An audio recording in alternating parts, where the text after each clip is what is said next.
Hello student, how are you? Myself Anuj Kumar Misra. I am back on the platform I Jonki classes. So start कर रहे हैं हम लोग wave optics नाम के chapter को. ठीक है, वेव ऑप्टिक्स में देखा जाएगा नए नए टॉपिक्स को और उससे रिलेटेड क्वेश्चन को डील किया जाएगा अकॉर्डिंग टू एनसीईआरटी. सबसे पहले जानते हैं कि वेव क्या होता है. ठीक है, वेव टॉपिक हमारा आता है. वेव क्या है? एक्चुअली क्लास 11 का टॉपिक है वेव. वेव ऑप्टिक्स को स्टार्ट करने से पहले हमको वेव को जानना होगा आखिर में वेव होता क्या है. आप तो सबसे पहले जानते होंगे कि ये मान लीजिए बड़ा सा पत्थर रहा जिस पे कोई इंसान बैठा हुआ है, ये ऐसे ऐसे. ठीक है, काफ़ी खुश है और आसपास क्या है, तालाब है. ठीक है, तालाब मतलब जहाँ पे पानी भरा होता है. पॉन्ड्स बोल सकते हैं, रिवर बोल सकते हैं, मान लीजिए नदी ही है. जहाँ पे बेचारा है बैठा हुआ वहाँ पे है. इसने क्या किया, इसने उठाया एक पत्थर और ले दे मारा यहाँ पे. ठीक है, और मैं एज्यूम करता हूँ कि अभी यहाँ पे एक बॉक्स रखा हुआ था. ठीक है, इनिशियली यहाँ पे एक बॉक्स रखा हुआ था, बड़े आराम से बॉक्स था. इस बंदे की पत्थर मारने से पहले पूरे इस रिवर का जो वाटर था एकदम प्लेन में था, एकदम प्लेन था. लेकिन जैसे ही इस बंदे ने इस पत्थर को इस वाटर में ड्रॉप किया, हुआ क्या, जो वाटर का सरफेस एकदम प्लेन था अब वो कर्व्ड हो गया, जिससे मैंने पाया कि जो यह ब्लॉक रखा हुआ था सीधे वो अपने जगह पे हिलने लगा, वाइब्रेट करने लग गया. यानी उसमें एक डिस्टरबेंस क्रिएट हो गई. तो वेव होता क्या है? वेव एक तरह का डिस्टरबेंस होता है. ठीक है, एक तरह का डिस्टरबेंस होता है जो एनर्जी को एक जगह से दूसरी जगह तक ट्रांसफ़र करता है without actual movement of particle. बहुत बड़ी बात है. Wave is a kind of transfer of energy which transfers disturbance from one point to another point without actual movement of particle. मतलब कि अगर मैं वाटर के मॉलिक्यूल की बात करूं तो यहाँ पे जो मॉलिक्यूल पड़े होंगे वो मॉलिक्यूल तो अपनी जगह पे ही होंगे. ठीक है, ये नहीं होगा कि यहाँ पे मान लीजिए वहाँ पे फर्स्ट नंबर पे मॉलिक्यूल रखा हुआ तो वो ट्रांसफ़र हो गया यहाँ पे चला गया. नहीं, ये गलत कॉन्सेप्ट है. फर्स्ट मॉलिक्यूल से जो डिस्टर्बेंस क्रिएट हुआ है वो एनर्जी के फॉर्म में आगे ट्रांसफ़र हो गया है. लेकिन मैं ये भी नहीं कह सकता हूँ कि ये पार्टिकल का मूवमेंट नहीं हुआ. मैंने बोला एक्चुअल मूवमेंट. एक्चुअल मूवमेंट मतलब क्या, मैं यहाँ पे हूँ, अपने जगह को यहाँ एक्सचेंज कर दिया, that is called actual movement. लेकिन अभी यही पार्टिकल यहीं पे है और अपने मीन पोजीशन से ऊपर गया, फिर नीचे आया, फिर नीचे गया, ऊपर गया. ऐसा मूवमेंट हो रहा है, that is not actual movement. इस मूवमेंट को ऑसिलेशन बोलते हैं, ऑसिलेशन. तो वेव क्या होता है? Wave is a way of transfer of energy बोल सकते हैं या काइंड ऑफ एनर्जी बोल सकते हैं which transfers disturbance from one point to another point without actual movement of particle. मतलब पार्टिकल तो अपनी जगह पे ही रहेगा बट अपनी जगह से दूसरी जगह नहीं जा सकता.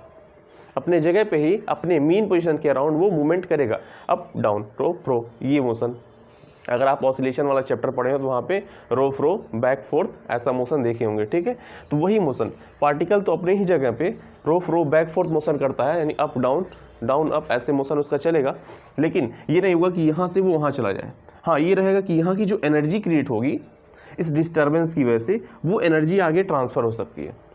तो वेव क्या है? It is the transfer of energy. It is the transfer of energy. Transfer of energy. It is the transfer of energy, या आप समझ सकते हैं डिस्टर्बेंस. ठीक है, from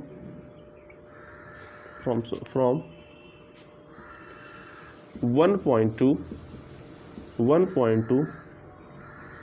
another point without actual movement of particle. ठीक है, ये क्या होता है? एक तरह की एनर्जी होती हैं जो एक जगह से दूसरी जगह ट्रांसफ़र किए जाते हैं. और जब ट्रांसफ़र होंगे तो ट्रांसफ़र के ड्यूरेशन में मास का ट्रांसफ़र नहीं होता है, ट्रांसफ़र सिर्फ एनर्जी का होता है. अल्दो मैं यहाँ पे क्वांटम फिजिक्स को इन्वॉल्व नहीं कर रहा हूँ कि इक्वल टू mc², मास और एनर्जी तो एक ही बातें हैं, मैं उसको यहाँ पे कंक्लूड नहीं कर रहा हूँ क्योंकि ये बहुत ही ओल्ड थ्योरी है. ठीक है, उसके अकॉर्डिंग बात कर रहे हैं. तो पार्टिकल अपनी जगह पे यानी अपने मीन पोजीशन के अबाउट वो मूवमेंट कर सकते हैं, इसको ऑसिलेशन बोलते हैं, ना कि उनका एक्चुअल मूवमेंट। एक्चुअल मूवमेंट तो तब होगा जब वो अपने प्लेस को चेंज करेंगे किसी दूसरे प्लेस से, ठीक है। तो पार्टिकल अपनी जगह से दूसरी जगह नहीं जा सकते, हाँ, बट उनके थ्रू क्रिएट किया गया डिस्टर्बेंस वो वन पॉइंट से अनदर पॉइंट जा सकता है। और यही रीजन था जो शांति से ब्लॉक रखा गया था वो डिस्टर्ब हो गया, अपनी जगह पे हिलने शुरू कर दिए, ठीक है। और यही होता है वेव, ठीक है। अब हम देखते हैं वेव ऑप्टिक्स क्या है। वेव ऑप्टिक्स आप देख सकते हैं 2 वर्ड से बना है, वेव और ऑप्टिक्स। ऑप्टिक्स का मतलब होता है लाइट, ठीक है, ऑप्टिक्स का मतलब होता है लाइट,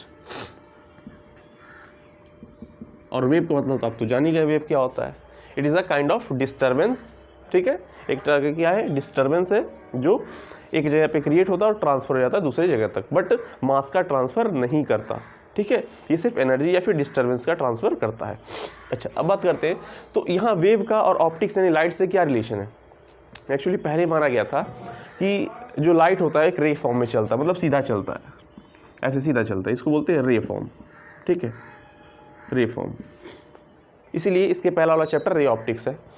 तो एक्चुअली क्या है, कुछ ऐसी फिनोमिना है जैसे रिफ्लेक्शन, रिफ्रैक्शन, इन सब फिनोमिना को हम तो लाइट को रे फॉर्म में मान के एक्सप्लेन कर सकते हैं, बट कुछ नए नए फिनोमिना लाइट के सामने आए जैसे इंटरफ्रेंस, डिफ्रैक्शन, पोलराइजेशन, इन सब को हम लाइट को रे मान के एक्सप्लेन नहीं कर सकते क्योंकि इसमें लाइट का वेव नेचर से होता है। इसलिए इस चैप्टर का नाम वेव ऑप्टिक्स रखा गया। मतलब इस चैप्टर में अगर हम लाइट का स्टडी करेंगे तो लाइट को हम रे ना मान के वेव मानेंगे, ठीक है। तो चलिए स्टार्ट करते हैं वेव ऑप्टिक्स को। और वेव ऑप्टिक्स में सबसे पहला हम लोग टॉपिक पढ़ेंगे वेव फ्रंट क्या होता है। Okay, so we one rough, अगर आपको इसका लेना है स्क्रीनशॉट तो ले सकते हैं, ठीक है। चलिए, तो सबसे पहला टॉपिक आ रहा है इसका, वेव फ्रंट क्या है, what is the wave front, ठीक है। कोई ज़्यादा हार्ड लैंग्वेज का इस्तेमाल नहीं करेंगे, काफ़ी सिंपल लैंग्वेज का इस्तेमाल करेंगे, ठीक है। Wave front, wave front, wave front क्या होता है।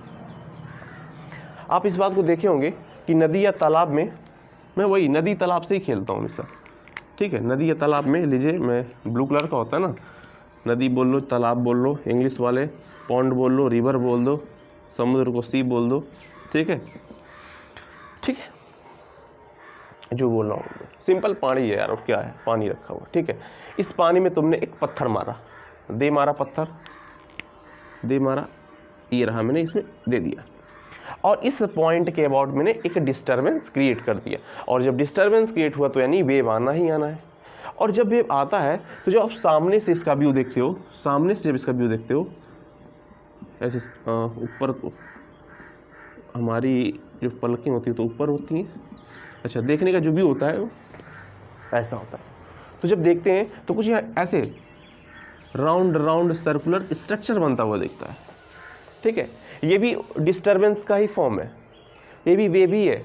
अगर आप इसको देखोगे ये कुछ नहीं वेव ही है, ठीक है, वेव है, ये कुछ नहीं वेव है, लेकिन हमारी इतनी आंखें अच्छी नहीं होती हैं कि इसके वेव फॉर्म को इस फॉर्म में देख सकें, इसलिए हमको वो सर्कुलर फॉर्म में दिखता है।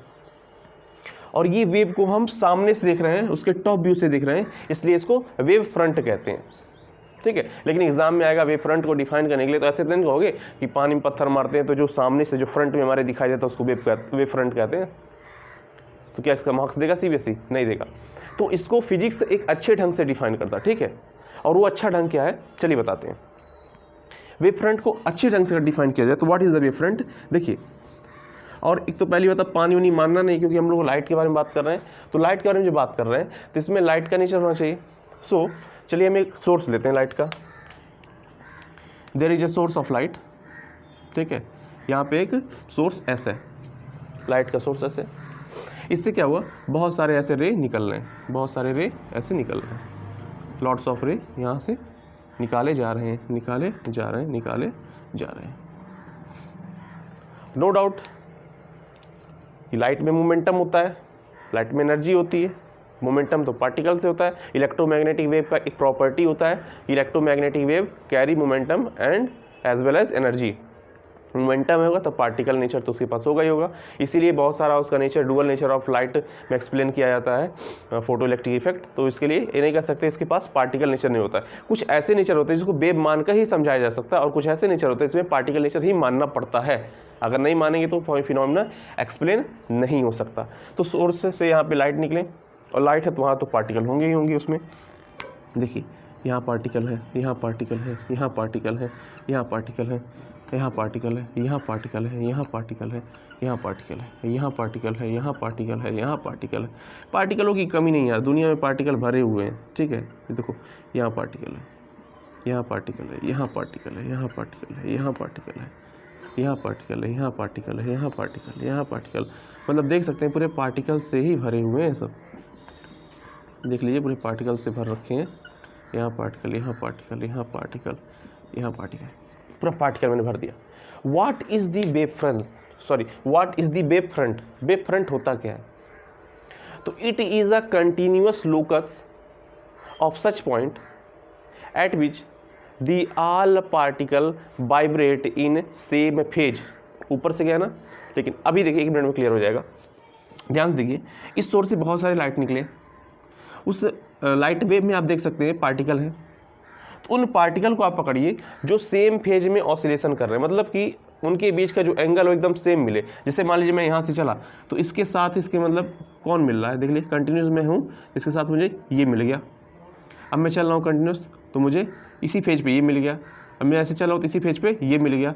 जब इस ऐसे चल रहा हूँ तो इस फेज में ये मिल गया। ऐसे चल रहा हूँ तो इस फेज में ये मिल गया। ऐसे चल रहा हूँ तो इस फेज में ये मिल, मुझे कंटिन्यूटी अपनी बनाई रखनी है। तो देखिए उसी फेज में ये मिल गया, यही मिल गया, आ रहा है। अब देखिए मैं यहाँ से चलना शुरू किया तो इस कंटिन्यूअस में देखिए ये पार्टिकल मिल गया, ये पार्टिकल मिल गया, ये पार्टिकल मिल गया, ये पार्टिकल मिल गया, ये पार्टिकल मिल गया। सेम फेज में देखिए, सेम फेज, फेज क्या होना चाहिए? सेम होना चाहिए।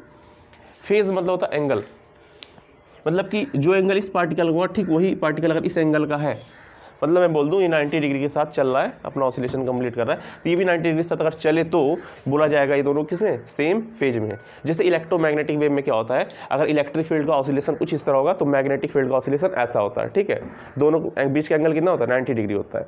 आगे चलेगा तो भी 90 डिग्री होगा। तो दोनों के बीच का जो फेज होता है, जो एंगल होता है, क्या होता है? सेम होता है। तो यहाँ पे क्या होता है? वेव फ्रंट क्या है? It is the continuous locus, it is the continuous locus of such point, ऐसे पॉइंट का जिसमें पार्टिकल सेम फेज में वाइब्रेशन करते हैं, सेम फेज में ऑसिलेशन करते हैं। तो ऐसे स्ट्रक्चर को बोलते हैं वेव फ्रंट। जैसे देख लीजिए यहाँ पे एक वेव फ्रंट मैंने बना दिया, ऐसे कंटिन्यूस लोकस यहाँ पे है तो यहाँ मैंने एक वेव फ्रंट बना दिया। अब देखिए ये पार्टिकल है तो यहाँ देखिए यहाँ भी कंटिन्यूस मिल जा रहा है, यहाँ भी कंटिन्यूस मिल जा रहा है, यहाँ भी कंटिन्यूस मिल जा रहा है। अब यहाँ है तो इसको मिलाऊंगा नहीं यहाँ पे, क्योंकि ये देखिए यहाँ पे जाएंगे तो इसका फेज और उसका फेज अलग होगा ना भाई, इसलिए इसको यहाँ मिलाऊंगा, यहाँ मिलाऊंगा, यहाँ मिलाऊंगा, यहाँ मिलाऊंगा, यहाँ मिला दूंगा। ठीक है, तो ये क्या बन गया? एक नया वेव फ्रंट बन गया। फिर देखिए यहाँ एक पार्टिकल है, इसको यहाँ मिलाऊँ, इसको यहाँ मिलाऊँ, इसको यहाँ मिलाऊँ, इसको यहाँ मिलाऊँ, इसको यहाँ मिलाऊँ, इसको यहाँ मिलाऊँ, इसको यहाँ मिलाऊँ, ये बन गया। What is the wave front? Wave front is the continuous locus of such point eight which particle vibrate in same phase. अब देखिए जो फेज इस पार्टिकल का है वही फेज इस पार्टिकल का है, जो फेज इस पार्टिकल का वही फेज इस पार्टिकल का है, जो फेज इस पार्टिकल का वही फेज इस पार्टिकल का। मतलब कि इस लोकस पर, मतलब कि इस लोकेशन पे जितने भी पार्टिकल आएंगे सबका फेज क्या होगा? सेम होगा। तो इसी को क्या बोलते हैं? इसी को बोलते हैं wave front, wave front. Okay, what is the wave front? Wave front is the continuous locus of such point at which the all particle vibrate in same phase is called wave front। लिख दूँ तो let me check कैमरे में कहाँ तक जगह आ रहा है उसकी वजह से मैं लिखता हूँ। ठीक है, 1 मिनट, मुझे ओहो